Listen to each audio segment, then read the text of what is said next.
ನಿಮ್ಮನ್ನ ಮತ್ತೆ ತೇಜುನ ಬಿಟ್ಟು ಹೋಗ್ತಿದ್ದೀನಲ್ಲ, ತುಂಬಾ ನೋವಿನ ವಿಷಯ.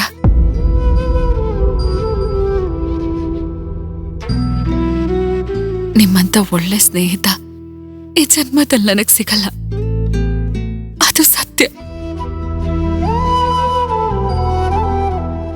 ನನ್ನ ಎಲ್ಲ ನೆನಪಿನ ಕ್ಷಣಗಳಲ್ಲೂ ನೀವಿದ್ದೀರಾ. ಈ ಚೀಟಿಲಿ ನಿಮ್ ಹೆಸರು ಬರೆಯೋ ತನಕ ಅದು ಬರೀ ಚೀಟಿ ಆಗಿತ್ತು. ಬರೆದ್ಮೇಲೆ ಅದು ಬರೀ ಚೀಟಿ ಅಲ್ಲ,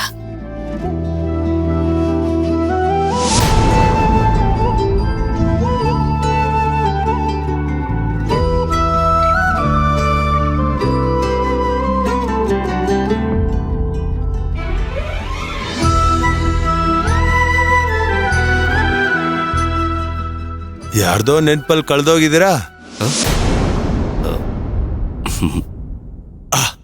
ಈಗ ಕನ್ಫರ್ಮ್ ಆಯ್ತು. ಕಳ್ದೋಗ್ಬೇಡಿ ಬಾಸು. ಲೈಫಲ್ಲಿ ನಾವು ಅನ್ಕೊಂಡಿರೋದು ಆಗುತ್ತೋ ಇಲ್ಲ, ಬಯಸ್ದವ್ರು ಸಿಗ್ತಾರೋ ಇಲ್ಲ, ಜೊತೆಗಿರ್ತಾರೋ ಇಲ್ಲ, ಅದೆಲ್ಲ ಸೆಕೆಂಡ್ರಿ. ಫೈನಲ್ ಆಗಿ ಏನ್ ಗೊತ್ತಾ,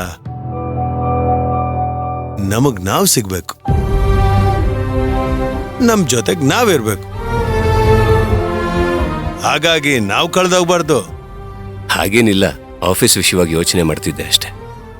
ಮಕ ನೋಡಿದ್ರೆ ಗೊತ್ತಾಗ್ತಾ ಇದೆ ಸುಳ್ಳು ಹೇಳ್ತಾ ಇದ್ದೀರಾ ಅಂತ.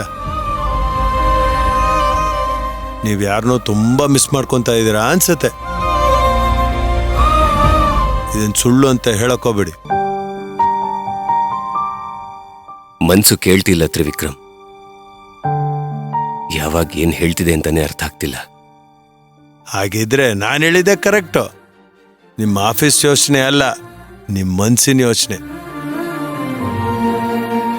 ಮನ್ಸಿಗೆ ಅನ್ಸಿದ್ದನ್ನ ಮಾಡ್ಬಿಡ್ಬೇಕು ಬಾಸು,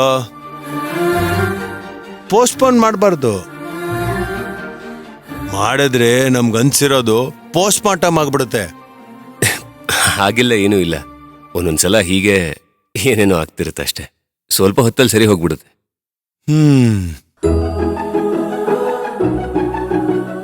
ಏನು ಲವ್ವಾ?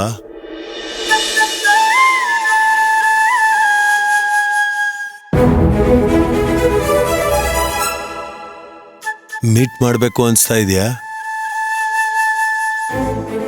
ಹೋಗ್ ಮೀಟ್ ಮಾಡ್ಕೊಂಡ್ ಬನ್ನಿ. ನಿಮ್ ಮನೆಗ್ ನಾನ್ ಕಾವಲ್ಗಾರ ಆಗ್ತೀನಿ. ಹೇ, ಹಾಗೆಲ್ಲ ಏನೂ ಇಲ್ಲ. ಅಂಡ್ ಪರವಾಗಿಲ್ಲ, ಇಟ್ಸ್ ಓಕೆ.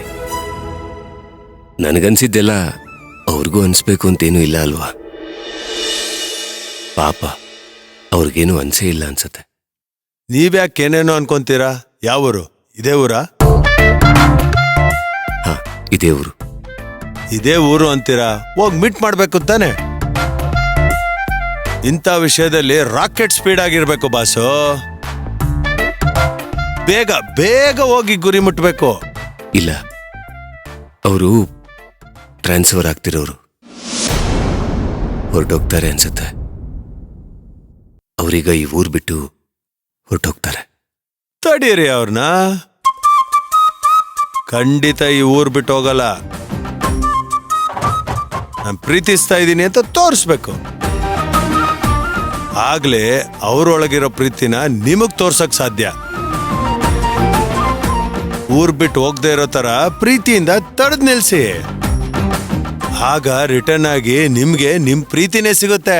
ಖುಷಿಯಾಗಿರಿ.